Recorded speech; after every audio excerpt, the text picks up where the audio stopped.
नमस्कार.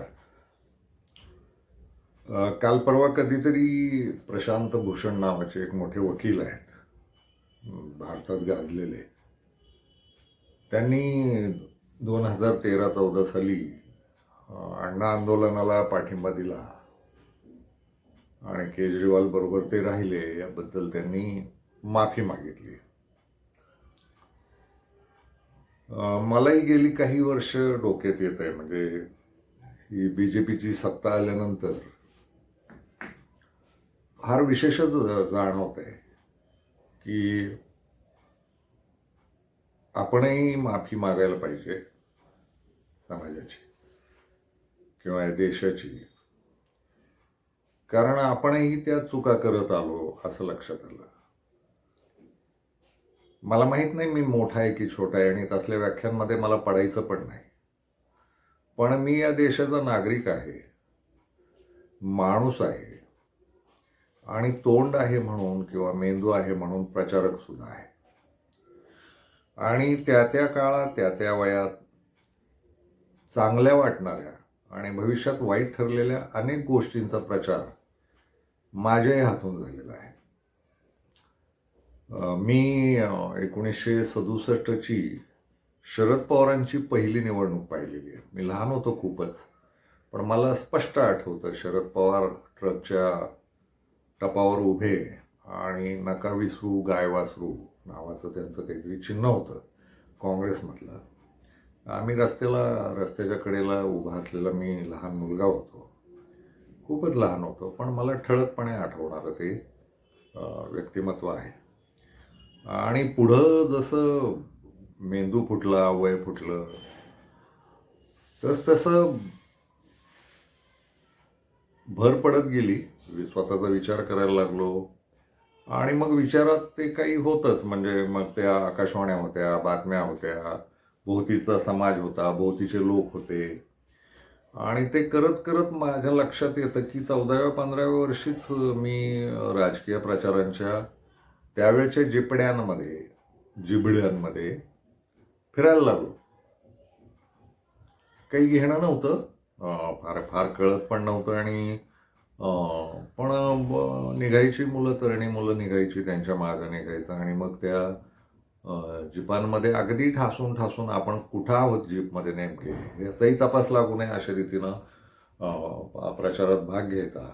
आणि मग ते संध्याकाळी कार्यकर्त्यांना भेळ बस्ता दिला जायचा, एक भेळेचं पोतं आणलं जायचं, आणि त्यावेळेस आम्हाला भेळ ही सुद्धा मौलिक गोष्ट होती. आणि मग सगळे संध्याकाळी दिवसभर उपाशी तपाशी खेड्यापाड्यांनी धूळ फाकत खाकत फिरत राहायचे, प्रचार करत राहायचे, आणि संध्याकाळी कुठंतरी एकदा भेळीचं पोतं मिळायचं, आणि ते पोतं ओतलं भेळीचं की जे सगळे कार्यकर्ते तुटून पडायचे चारी बाजूंनी. आणि माझ्यासारख्या लुकड्या माणसं तर त्या भेळीपर्यंत हात पोचायपर्यंत भेळ सगळी गट्टम सुद्धा झालेली असायची. हे पण मी पाहिलेलं आहे, आणि तिथपासून नाद आहे. आणि मला कधीच नाही वाटलं, म्हणजे मग पुढं तर मी सांगायला हरकत नाही की 12व्या-13व्या वर्षीच लिहायला सुरुवात केली होती, आणि त्याच्या आधीच काही काळापूर्वीपासून वाचायला सुरुवात केली होती. आणि 13व्या-14व्या वर्षापासून पर्यंत तर वाचन बऱ्यापैकी गंभीर झालं होतं. चांगल्या जाड्याजुड्या पुस्तकं वाचण्यापर्यंत ते गेलं होतं. आणि रहस्यकथांनी सुरुवात केलेलं मी 1-2 वर्षातच रहस्यकथांना कंटाळून मी गंभीर वाचनाकडे वळलो होतो. त्यामुळं तथाकथित प्रगल्भता खूप लवकर येत गेली असं म्हणूया एका अर्थानं. पण राजकीय अक्कल आली असं मात्र नाही झालं कधीच, असं आज स्पष्ट जाणवतं या वयात. कारण मग खूप चुका होत आल्या. पण त्याच्या आधी मला सांगायला पाहिजे की मी राजकीय माणूस आहे, आणि जगातली सगळी माणसं राजकीय असतात हे आज कळतं. आपल्याला राजकीय मतं असतातच, आणि राजकीय मतं म्हणताना पक्षीय नाही. आपण आपला जो विचार करतो आणि दुसऱ्याशी काय वागायचं हे जेव्हा ठरवतो तर त्याला म्हणतात राजकारण. मग दुसऱ्याकडून आपल्याला काय पदरात पाडून घ्यायचं हे थोडं पुढचं स्वार्थी राजकारण. आणि दुसऱ्यावर आपण राज्य करायचं का हे ठरवणं आणि राज्य मिळवणं म्हणजे सत्तेचं राजकारण. अशा राजकारणाच्या व्याख्या आहेत. मी त्यातला प्रचारकी पद्धतीचा आणि काहीतरी देशाचं भलं झालं पाहिजे, समाजाचं भलं झालं पाहिजे, अशा अवस्थेतला माणूस आहे मी. ते तुम्ही काही जे म्हणत राहता, समाजात आर्थिक वर्ग आहेत, कनिष्ठ, मध्यम आणि उच्च वर्ग, या तिन्ही वर्गांचं जगणं जगलेलो आहे. आणि त्यामुळं मग मला स्वतःला वर्गभेद आहे असं वाटत नाही. तर आपण एक नागरिक आहोत आणि देशातले सगळे समान नागरिकांसारखे समान नागरिक आहोत असं ते वाटत राहतं. आणि मग पुढं पत्रकारितेत आलो, मास्तरकी केली काही काळ, रंगारी काम केलं, शेती केली. दुसऱ्या बाजूला वयाच्या 15-16 वर्षी मी वेगवेगळ्या चळवळींमध्ये खेचला गेलो. तिथून आजपर्यंत तो प्रवास चालू आहे. मग चळवळी आहेत, संघटना आहेत, संस्था आहेत. तर आधीच्या तरुण्या पिढीनं कदाचित नेलं ओढून आणि मग खूप झालं, प्रवास इतका झाला की त्यातला एक साधारण घटक म्हणून मी कायम त्यात राहिलो. म्हणजे उदाहरणार्थ शेतकरी आंदोलन आहे, राष्ट्रसेवा दल आहे, छात्र भारती आहे, भटक्या चळवळ आहे, दलित चळवळ आहे, असं बरंच काही करत राहिलो. मुस्लिमांमध्ये शिक्षणाचं आणि काही आरोग्याचं काम होतं का ते पाहत राहिलो. आदिवासींमध्ये भटकलो, खूप सारा आदिवासी चळवळीत राहिलो पेक्षा आदिवासींमध्ये राहिलो. याला चळवळ हा शब्द वापरावा की नाही मला नाही माहिती, कारण चळवळ हा मोठा शब्द आहे. हे जे प्रयोग चालू होते समाज सुधारण्याचे किंवा शोषितांच्या आवाजाचे किंवा गरीब असा एक शब्द आहे, त्या शब्दासाठीच लढणारे जे लोक आहेत यांच्या पाठीशी कुठंतरी राहायचं.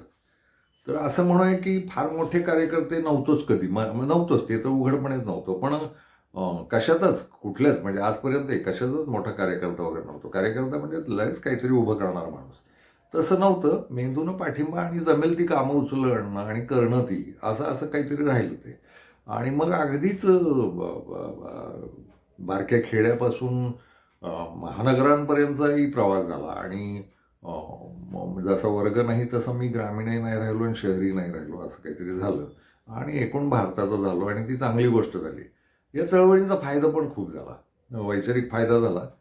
आणि काय व्हायला हवं आणि काय व्हायला नको याचं भान आलं. आणि मग लक्षात आलं की आपण एवढं भारतीय झालं पाहिजे. आणि भारतीय होताना माणसाच्या ज्या मूलभूत गरजा आहेत त्या मूलभूत गरजा भागवणारी यंत्रणा या देशात असली पाहिजे. मग ती कुठलीही असो, क्षेत्र कुठलंही असो, तिथं कष्ट करावेच लागणार प्रत्येकाला, हे तर अगदीच मान्य झालं. म्हणजे कष्ट टाळून आयतोबा जगणं हा अतिशय घाणेरडा प्रकार आहे हे तर लक्षात आलंच. पण त्याच्या आधी कष्ट केले पाहिजेत स्वतःचं. आणि दुसरं मूल्य होतं ते प्रामाणिक जगलं पाहिजे, प्रामाणिक कष्ट करून जगलं पाहिजे. आणि सगळ्यांना समान पद्धतीच्या सोयी मिळाल्या पाहिजेत, अन्न, वस्त्र, निवारा. आणि वस्त्र म्हणताना मग ते जहागीरदारी थाटातल्या त्या जाहिरातीतले येतात ना, 12,000 रुपये मीटरचे कापड वगैरे, तसलं काही नाही.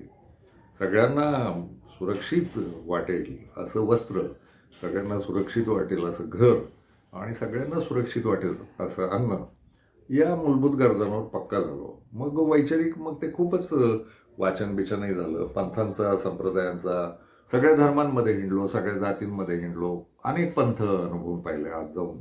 आणि मग सगळ्याचं जे काही खिचडा झाला तो मग शेवटी लक्षात आलं की आपण माणूस आहोत आणि केवळ माणूस एवढंच खरं आहे, बाकी सब मोहमाया आहे, पसारा आहे, बाहेरचा भांडवली पसारा आहे. तर मग यात एक महत्त्वाचं क्षेत्र होतं राजकारण. आणि राजकारण हे जग चालवतं, आपली घरं पण राजकारण चालवतं, घरातली माणसं राजकारण खेळत राहतात एकमेकांशी आणि घर चालतं. आणि राजकारणाच्याच पोटातनं बाकीच्या गोष्टी उभ्या राहतात. तर हे फार महत्त्वाचं होतं, हा शोध लागणं. आणि मग ते लहानपणापासून नकळतपणेच राजकारण्यांच्या मागे हिंडत राहणं. आणि मला आठवतं की मग अगदी सुरुवातीचं प्रेम केलं ते शरद पवार या माणसावर केलं, सत्तेच्या राजकारणातलं किंवा जे काही चालवणारी व्यवस्था चालवणारी जी मुख्य गोष्ट असते राजकारण, सत्तेचं राजकारण, त्यात मग ते विरोधी पक्ष आले किंवा सत्ताधारी पक्ष आले आणि खूप पक्ष आले. पण या सगळ्या पक्षांचं राजकारण पाहत सुरुवात झाली होती ती शरद पवारांवर प्रेम करण्याच्या प्रकारातून. शरद पवारांबद्दल मी स्वतंत्रपणे खूप दीर्घ व्हिडिओ करीन, मोठा व्हिडिओ, कारण खूप मोठा विषय आहे. त्याच्याबद्दल मी लिहिलं आहे, पण पत्रकार म्हणून पण लिहिलं आहे. पुढं तरी विशेषांकसुद्धा काढले त्यांच्यावर आणि अक्षरमानवकडनं एक पुस्तकही प्रकाशित केलं. शरद पवार हा महत्त्वाचा माणूस वाटला मला मराठी राजकारणातला. आणि आज तर ठळकपणेच लक्षात येतं की या महाराष्ट्राची राजकीय वैचारिक राजकारणातल्या विचारांची जी जडणघडण आहे ती करणारी दोनच माणसं महत्त्वाची झाली मधल्या काळात, ज्यांचा प्रभाव राहिला 60च्या दशकानंतर. ते म्हणजे बाळासाहेब ठाकरे आणि शरद पवार. आणि आता लक्षात असं येतं की ही दोन्ही प्रकार हे राजकारणाचं महाराष्ट्राचा काही विकास झाला असेल तो होणारच होता. म्हणजे दोघंही नसते तरी महाराष्ट्राचा विकास होणारच होता. जो काही झाला आहे तो झाला आहे असं पूर्ण दिसतच नाही. तो जेवढा काही अर्धवट झालेला आहे आणि जिथं महाराष्ट्र पोहोचला आहे हे दोघं नसते तरी पोहोचलाच असता. त्यामुळे खूप लोक म्हणतात की त्यांचा दृष्टिकोन वगैरे असं काही नसतं. राजकारणात आणि सत्तेत कोणीही येत राहतं आणि कोणी काही ना काही करतच राहतं. आणि दुसरी गोष्ट, राजकारणाच्या पुढचा टप्पा सामाजिक व्यवस्था आहे राजकारण म्हणजे, तर त्याचा पुढचा टप्पा विकास हा शब्द असतो. त्यामुळे विकास या शब्दावर खूप भर देऊन आणि आम्हीच विकास करतो वगैरे किंवा अमक्यांनीच विकास केला असं म्हणणं ही थोतांड गोष्ट आहे. विकसित होत राहणं ही समाजाची मुख्य धारणाच आहे किंवा मुख्य प्रक्रिया तीच आहे. त्यामुळे तो आपोआप विकसित होत राहतोच. त्याला त्यावेळेचे राजकारणी त्यांना श्रेय मिळत राहतं. मग यांच्या ठिकाणी दोघांच्या ठिकाणी आणखी कुणी असतं तरी त्यांना ते श्रेय मिळालंच असतं. त्यामुळे राजकारण्यांना विशेषतः श्रेय द्यावं, विकासाचे महात्म्य म्हणावे या बाजूने मी नाही, पण यांचे प्रभाव पडतात एवढं निश्चित आहे. आणि ते बहुधा सामाजिक वैचारिक पातळीवर पडतात. तर आणि या दोघांच्याच वैचारिक विकासाचा प्रभाव लक्षात घ्या, विश्लेषण करीन मी पुढं कधीतरी, पण आत्ता सांगून ठेवतो, हे नुसते महाराष्ट्रपुरते यांच्या दोघांचे मेंदू राहिले नाहीत. या दोघांच्या जगण्याचे वैचारिक खेळाचे राजकारणाचे प्रभाव अख्ख्या देशात राहिलेले आहेत. साधारण दक्षिण भारत सोडला, कर्नाटकपासून खाली आंध्र, तिथं जरा स्वतंत्रच राहिले ते लोक आणि त्यांना स्वतःची डोकी होती. पण राजकारणात आज जे काही घडतंय, राजकारणात काही जे विकासाचं घडत असेल, भ्रष्टाचाराचं घडत असेल, राजकारणाच्या दिशा बदलण्याचं घडत असेल, धर्माचं काही घडत असेल, जातींचं काही घडत असेल, शिक्षणाचं काही घडत असेल, डोकी बिघडवण्याचं काही घडत असेल, डोकी घडवण्याचं काही घडत असेल, तर या दोघांचा प्रभाव देशावर राहिला हे लक्षात घ्या. काश्मीर ते महाराष्ट्र असा तो पट्टा आहे. आसाम सोडला, आसामचा तो 7 राज्य सोडली, तिथं वेगळेच लोक आहेत, पण हे तरी यांची वैचारिक गोष्ट तिथेही घुसलेलीच आहे. त्यामुळे या दोघांचा प्रभाव तसा कमी नाही असं लक्षात येतं. तर मग ते पहिलं सांगायचं म्हणजे मी शिवसेनेत सुद्धा राहिलो, मनसेत राहिलो आणि पाठिंबे देत राहिलो.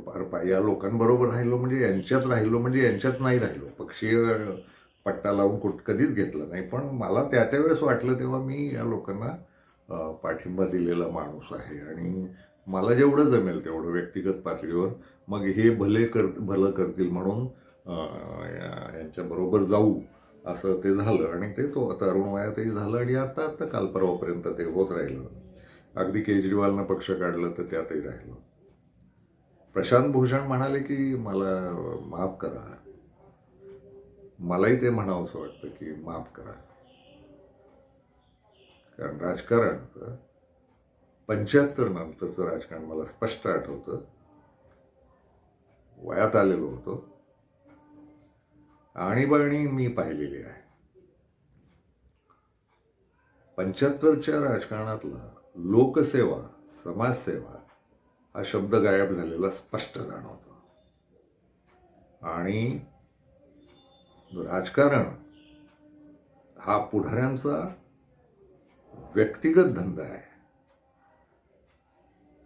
असं आता लख्ख जाणवतं. म्हणजे जसं दुकान चालवतो आपण, जशी आपली काय असेल ती ज्या वाटेची जेवढी आहे ती जमीन कसतो आपण, कुठलंही नोकरी करतो आपण, त्यातनं आपला जगण्याचा व्यवसाय साधतो, रोजगार तयार करतो आपण आपल्या पुरता. तसंच राजकारणाचं स्वरूप 75 नंतर अतिशय स्पष्ट झालेलं आहे. राजकारण हा रोजगार आहे आणि रोजगार किती असावा तर तो असीम आहे आणि तुम्ही सगळे त्या स्पर्धेला या, अशा पद्धतीचं राजकारण सुरू झालं. म्हणजे राजकारणाची इच्छा बाळगणारे आत्ता सगळेच्या सगळे धंदेवाईकच आहेत. एक घराणं अपवाद करीन, त्याच्यावरही स्वतंत्र व्हिडिओ मी करणार आहे. ते म्हणजे नेहरूपासून राहुल गांधीपर्यंतचं घराणं. हे राजकारणाचा धंदा न करायला आलेलं एकमेव घराणं आहे. घराणं म्हणण्यापेक्षा ती माणसंच आहेत, वेगळीच आहेत ती. अजूनही काही असू शकतील. काही कम्युनिस्ट होते पक्षातले, तेही राजकारणाचा धंदा करायला आलेले नाहीत, हे अतिशय लख्ख जाणवतं. पण 75ला ज्या पिढ्या राजकीय म्हणून ज्या उभ्या राहिल्या टणकपणे राजकारणात आणि त्यांना स्थान आलं, आणि ते देशभर, ते जे देशभरचे राज्यातले नेते उभे राहिले ना, हे 75चे सगळे नेते राजकारणाचा व्यवसाय करायला आले. राजकारण हा धंदा आहे असं समजूनच ते त्यात उतरले आणि त्यांनी त्या पद्धतीनं देश 2025 पर्यंत, म्हणजे जवळजवळ 50 वर्ष झाली. आत्ता जर लोकांना वाटत असेल की एकूण वाटोळ झालं, तर ज्यांना हे वाटतं त्यांच्या डोक्यात राजकारणाची मूळ मूल्य व्यवस्था आहे असं लक्षात घ्यायला पाहिजे. राजकारण हा सेवेचा खेळ आहे, समाजाच्या सेवेचा खेळ आहे. आणि ती सेवा करत असताना राजकारण्यांना जगवण्याची व्यवस्था समाज करेल, त्यांच्या मूलभूत गरजा भागवण्याची व्यवस्था समाज करील, असं त्याच्या आधीचं राजकारण आहे. त्यांना जे काही अन्न लागतं, त्यांना जे काही घरं लागतात, त्यांचा जो काही प्रवास आहे, याची जबाबदारी समाज घेईल, असं 75 आधीचं राजकारण आहे. तर ते झालं त्या काळात.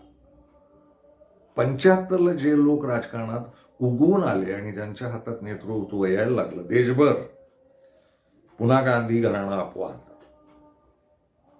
किंवा नेहरू घराणं अपवाद, आणि काही त्यांच्यासारखे असतील, ते कम्युनिस्ट वगैरे आहेत किंवा कुठं आणखी कोण लोक असतील, तर ते लोक सोडले तर बाकी सगळे लोक हा राजकारणाचा व्यवसाय करायला आले. आणि मग तिथून इथल्या प्रत्येक व्यवस्थेचा राजकीय धंदेवाईकपणा सुरू झाला.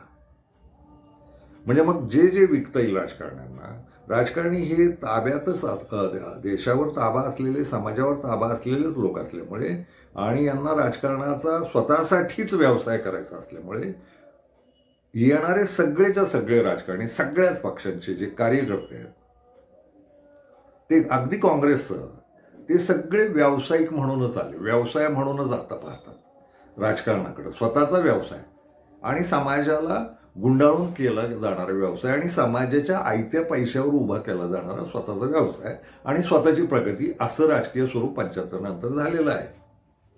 जर काही वाटोळ झालं, ती जी जुनी मूल्य व्यवस्था आहे सेवेची, ती गेली आहे. लोकसेवक असं म्हणायच्या पूर्वी आता कोणीही म्हणताना दिसत नाही राजकारण्यांना लोकसेवक. जनतेचे प्रतिनिधी वगैरे, ते पण डायलॉगबाजी फसवीच आहे. कधी जनतेचे प्रतिनिधी नाही, ते स्वतःच प्रतिनिधित्व तिथं करायला गेलेले आत्ता दिसतात. आत्ता तर निर्लज्जपणे उघडपणे 2025 साली असेच दिसतात सगळे. कुणीही ते आवबीव आणत नाही. आणि ते किती म्हणत असले, ते 140 करोड मेरे भाइयों बहनों नाही, या भाइयों बहनोंवर धंदाच करायचा आहे. हेच राजकारण आहे, हे वास्तव आहे. आणि मी चिडून बिडून बोलत नाही, वास्तव सांगतोय फक्त. 75 आधीची ती मूल्यव्यवस्था मेलेली आहे. आता सगळ्या जनताच जर धंदेवाईक झालेली असेल, मतदानाचे पैसे घेणारे लोक आहेत देशभर, मतदानासाठी दारूच्या बाटल्या घेणारे लोक आहेत, मतदानासाठी काही लाभ घेणारे लोक आहेत. ते झोपडपट्टीतले लोक 500 रुपये घेतात मतदानाचे, असं म्हटलं जातं. तर उद्योगपतीही मतदानाचे पैसे कुठल्या ना कुठल्या रूपानं लाभच घेतात. मतदानाचा लाभ घेणं हा भ्रष्टाचार आहे, तर या देशातले सगळेजण तो करतात. त्यामुळं राजकारण्यांनी राजकारणाचा धंदा करणं ही काही वाईट गोष्ट आहे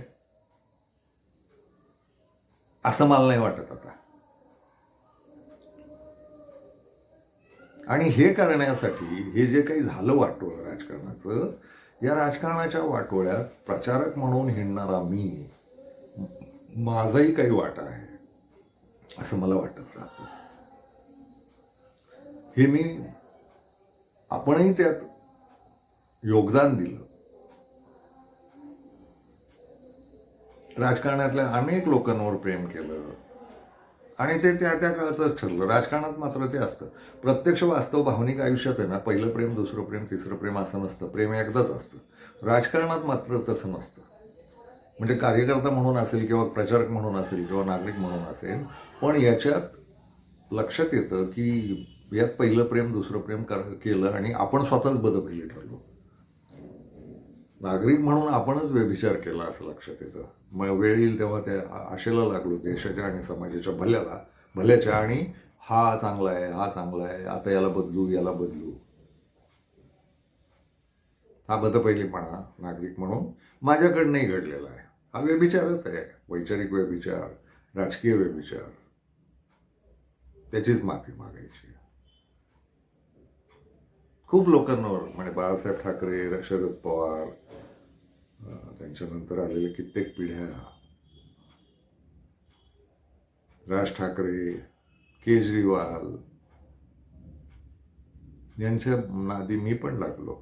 त्यावेळेस त्या केजरीवालबद्दल तर म्हणालो की गांधीयन राजकारणाचं दुसरं रूप आहे. तर रूप त्यानं दाखवलं म्हणून म्हणावं. नंतर ते लक्षात आलं त्याचं आतलं रूप वेगळंच आहे म्हणून. तर ते अचाट आहे आणि या विषयावर मला दीर्घ बोलायचं आहे. आज छोटासा व्हिडिओ मुद्दाम करतो, पण आता सलग याच ड्रेसवर जमतील तेवढे व्हिडिओ करत राहतो. बरंच बोलायचं आहे. मुद्दे काढून बोलतो. आणीबाणीबद्दल बोलायचं आहे, गांधी घराण्याबद्दल बोलायचं आहे, या व्यावसायिक राजकारणाबद्दलही बोलायचं आहे. जाण्याआधी 2 मिनिटं, आत्ता जी सत्ता आहे आणि तिचा पैशाचा खेळ आहे, तर हा 75 पासूनच्या पेरणीचा खेळ आहे. आणि खरं तर त्याच्या आधीपासूनच चालू आहे तो. 47च्या आधी सुद्धा पैशासाठी राजकारणाकडे पाहणारे लोक या देशात होतेच. त्यांची उदाहरणं देऊ आपण. पण मला जाणवतं, माझ्या आयुष्यात जाणवणाऱ्या त्या ठळक गोष्टी आहेत त्या 75 पासूनच्या असल्यामुळं मला त्याच्यावर ठामपणे बोलायचं आहे. कसं कसं बिघडत गेलं. आणि ही पेरणी आत्ताची नाही. आत्ता जे उगवलेलं कडू फळ दिसतंय किंवा घाणेरडं फळ दिसतंय ना, याची पेरणी 100 वर्ष आधीच चालू होती. समाजसत्ता, समाजावर सत्ता, राजकीय खुर्च्यांवर सत्ता आणि देशाच्या पैशावर सत्ता ही स्वप्न पाहणारे लोक इथं 100 वर्ष आधी होते. यातनं देशाची फाळणी झाली हे पण लक्षात घ्या. फाळणी धार्मिक नाही आहे, धर्माच्या आडून आर्थिक फाळणी झाली आहे, मालमत्तांची फाळणी झाली आहे. आणि याची बीजं जवळजवळ 1890च्या काळात आहेत. असा दीर्घ इतिहास आहे. तुम्ही उगीच भावनिक नका हो. देशाचे तुकडे झाले 3-3. देशाचे तुकडे हे आर्थिक कारणांनी सुद्धा झाले आणि धर्माचा थोबाड पुढं करून झाले, हे लक्षात घेतलं पाहिजे. याच्यावर कधी आपण बोललेलो नाही. दुसरं, आणीबाणी वाईट होती असं मी वयात येताना मला शिकवलं जात होतं आणि ते अजूनही शिकवलं जातं. मला स्वतःला सांगायचं आणीबाणी चांगल्यासाठीच लावली गेली होती. ते आज कळतं. असे अनेक मुद्दे आहेत. आणि भ्रष्टाचार वगैरे वगैरे, हा भ्रष्टाचार नुसता आर्थिक नाहीये.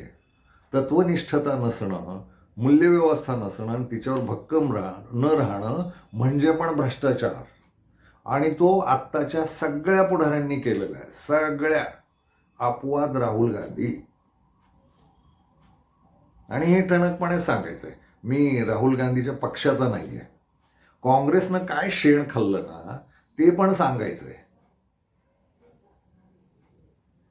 तर मी विसरलो, मुद्दे काढतोच मी, पण समजा विसरलो तर कमेंट्समध्ये मला या प्रश्नांची उत्तरं मागा. प्रश्न विचारा मला. फार कमेंट कोणी करताना दिसत नाही. आपल्याकडे लोक कंटाळा करतात. मी म्हणालो आपलं संवादाचं चॅनल सुरू करू. संवाद, प्रश्न आणि राजकारणावरही बोलू. जगण्यातल्या सगळ्या विषयांवर बोलायचं आहे. आपल्या जगण्यात असा एकही विषय नसतो जो आपल्या जगण्यात नाही.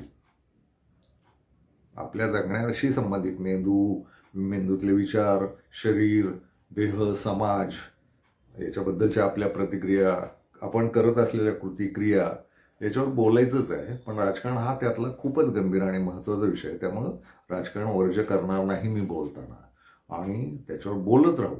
मांडण्या कदाचित बरोबर असतील नसतील, कदाचित कारण एक आहे की एकाच गोष्टीकडं दोन माणसं एकाच वेळेस पाहणार असतील ना, तरी दोघांचे मेंदू वेगवेगळे असतात. त्यामुळे एकाच गोष्टीचे विश्लेषण ते दोघं वेगवेगळी करू शकतात. हे मला स्वतःलाच मान्य आहे. त्यामुळे माझं विश्लेषण हे माझ्या वैचारिक पातळीवर आहे किंवा माझ्या एकूण जगण्यातल्या ज्या वैचारिक संस्कार आहेत त्याच्यावर अवलंबून आहे. दुसरा माणूस वेगळ्या पद्धतीनं पाहिजे. पण मी माझं बोलायचं ठरवलंय आणि याच्यावर संवादाची जागा खुली आहे. विसंवादाची नाही मात्र, ट्रोलिंगची नाही मात्र. संवाद करू आणि ह्या देशाच्या भल्याच्या बाजूचाच विचार करू.